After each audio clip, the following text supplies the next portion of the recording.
நமஸ்காரம். 1000 நாமங்கள் 1000 கதைகள் 212வது திருநாமம் தாம்னே நமக. ராமானுஜரின் தாயான காந்திமதியின் இளைய சகோதரி பெரிய பிராட்டி. அந்த பெரிய பிராட்டிக்கும் கமலநயன பட்டருக்கும் மகனாக 1026ஆம் வருடத்தில் ஸ்ரீபெரும்புதூரை அடுத்துள்ள மதுரமங்கலத்தில் கோவிந்த பட்டர் பிறந்தார். அவர் சாட்சாத் கருடாழ்வாரின் அம்சமாக கொண்டாடப்படுகிறார். ராமானுஜர் துறவரம் பூண்ட பின் கோவிந்த பட்டரும் இல்லறத்தில் நாட்டமின்றி துறவு மேற்கொண்டு ராமானுஜரின் சீடரானார். துறவரம் மேற்கொண்ட கோவிந்த பட்டருக்கு ராமானுஜர் தமக்குரிய பல பட்டங்களுள் ஒன்றான எம்பெருமானார் என்னும் பட்டத்தையே பெயராக வழங்க விரும்பினார். ராமானுஜர் ஒருவருக்கே சொந்தமான எம்பெருமானார் என்னும் பட்டத்தை ஏற்றுக்கொள்ள கோவிந்த பட்டரின் மனம் இடம் கொடுக்கவில்லை. அதே சமயம் ராமானுஜர் ஆசையோடு வழங்கிய பெயரை வேண்டாம் என கூறி மறுக்கவும் அவருக்கு மனமில்லை. எனவே ராமானுஜர் சூட்டிய எம்பெருமானார் என்ற அப்பெயரை சுருக்கி எம்பார் என்று வைத்து கொண்டார். வைணவ குரு பரம்பரையில் ராமானுஜருக்கு அடுத்து ஆச்சாரிய பீட்டத்தை ஏற்ற எம்பார் தமது சீடரான பராசர பட்டருக்கு வேத வேதாந்தங்களையும் ஆழ்வார் பாசுரங்களையும் இரகசிய மந்திரங்களின் கருத்துக்களையும் உபதேசித்தார். ஒப்பற்ற பண்டிதராக குருவை மிஞ்சிய சீடர் என்று அனைவரும் போற்றும்படியாக பராசர பட்டர் திகழ்ந்தார்.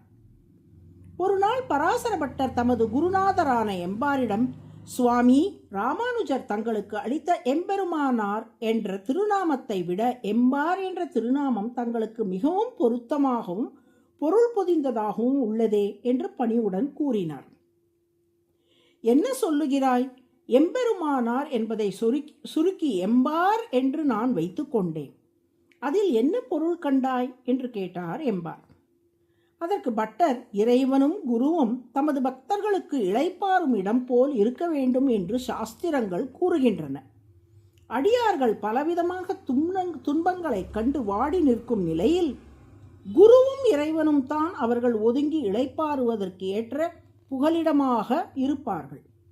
முன்பு ஊழி காலத்தில் அனைத்து உலகங்களும் கடலால் சூழப்பட்டிருந்த நிலையில் திருமால் மீன் வடிவம் ஏற்று மத்ஸ்ய மூர்த்தியாக வந்தார்.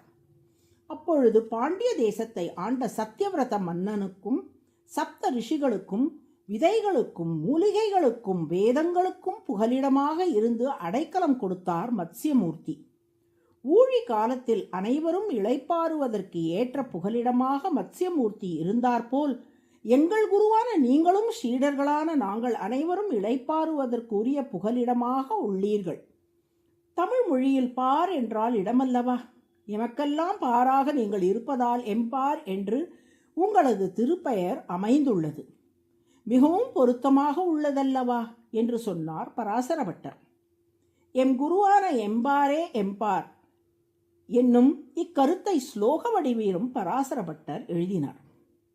ராமானுஜ பதச்சாயா கோவிந்தாக்வான பாயினி ததாயுக்த ஸ்வரூபாசா ஜியாத் மத் விஸ்ரமஸ்தலி. இதில் விஸ்ரமஸ்தலி என்றால் இளைப்பாறும் இடம் என்று பொருள். ராமானுஜரின் திருவடி நிழல் போல் திகழும் எம்பார் நாம் எல்லோரும் இளைப்பாறும் நிழலாகவும் திகழ்கிறார் என்பது இந்த ஸ்லோகத்தின் கருத்து.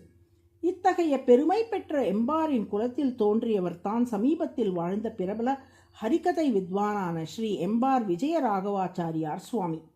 ஊழி காலத்தில் பாருக்கெல்லாம், அதாவது அனைத்து உலகத்துக்கும் பாராக இருப்பிடமாக இருப்பதால் மத்ஸ்யமூர்த்தி தாம என்று அழைக்கப்படுகிறார். தாம என்றால் அனைவருக்கும் இருப்பிடமாக இருப்பவர் என்று பொருள். அதுவே சகஸ்ரநாமத்தின் 212வது திருநாமம்.